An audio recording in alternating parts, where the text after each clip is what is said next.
Silchar news 24 এ আপনাদেরকে স্বাগতম জানাই। আজ হলো 28 মার্চ বৃহস্পতিবার। আজকের কয়েকটি বিশেষ গুরুত্বপূর্ণ খবর নিয়ে আসলাম। আজকের প্রথম খবরটি রাজ্যের লাখ লাখ ভোটার সকলদের জন্য এসেছে একটি বিশেষ খবর। ভোট গ্রহণের আগেই চূড়ান্ত ভোটার তালিকায় আপনাদের নাম রয়েছে না নেই ভালো করে দেখে নিন। কারণ হলো চূড়ান্ত ভোটার তালিকায় যদি আপনাদের নাম না থাকে তাহলে ভোট গ্রহণ করিতে পারিবেন না। হাতে মাত্র কয়েকটি দিন রয়েছে। 19 এপ্রিল তারিখে লোকসভা নির্বাচনের প্রথম পর্যায়ের ভোট গ্রহণ করা হবে। তাই চূড়ান্ত ভোটার তালিকায় আপনাদের নাম রয়েছে না নেই ceo.assam.nic.in পোর্টালের মাধ্যমে আপনাদের চূড়ান্ত ভোটার তালিকায় নাম রয়েছে না নেই ভালো করে দেখে নিতে পারিবেন। এরপরের খবরটি হলো পুরুষের সাথে মহিলাদের সম্পর্ক থাকা অপরাধ নয় বলে হাইকোর্টের তরফ থেকে জানানো হয়েছে। দুই প্রাপ্তবয়স্ক নিজের স্বইচ্ছায় সম্পর্কে থাকিতে পারিবেন। স্বামীর বাহিরে অন্য পুরুষের সাথে মহিলার সম্পর্ক থাকা আইনি অপরাধ নয়। প্রাপ্তবয়স্ক বিবাহের বাহিরে সম্পর্ক স্থাপন করিলে আইনের চোখে দোষী নয় বলে জানানো হয়েছে। কার সাথে বিবাহে বসিবে, কার সাথে সম্পর্কে থাকিবে তার পূর্ণ অধিকার রয়েছে মহিলাদের। রাজস্থানের উচ্চতম ন্যায়ালয়ের তরফ থেকে এই বিশেষ রায়দান দেওয়া হয়েছে বলে খবর এসেছে। এরপরের খবরটি হলো এবার থেকে খাওয়ার জলের অপব্যবহার করিলে ভরিতে হবে জরিমানা।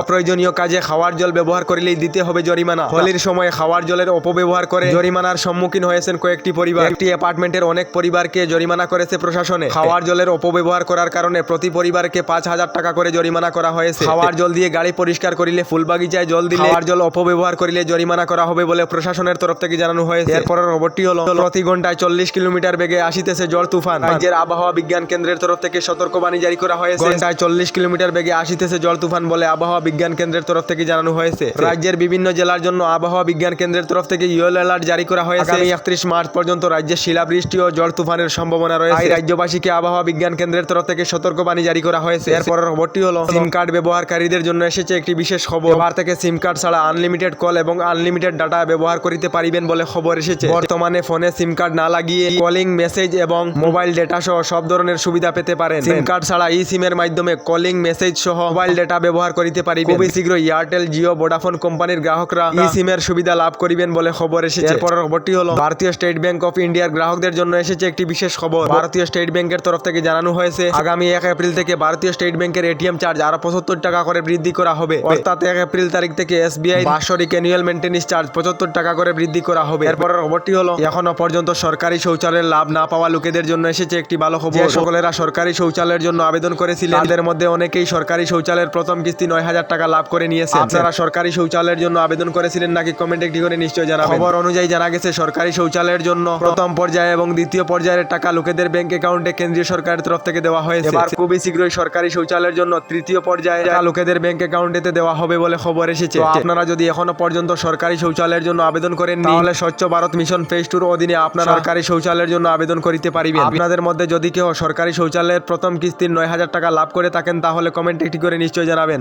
আমাদের ডেইলি খবরগুলি ভালো লাগলে আমাদের ভিডিওতে লাইক দিয়ে চ্যানেলটিকে সাবস্ক্রাইব করে নেবেন।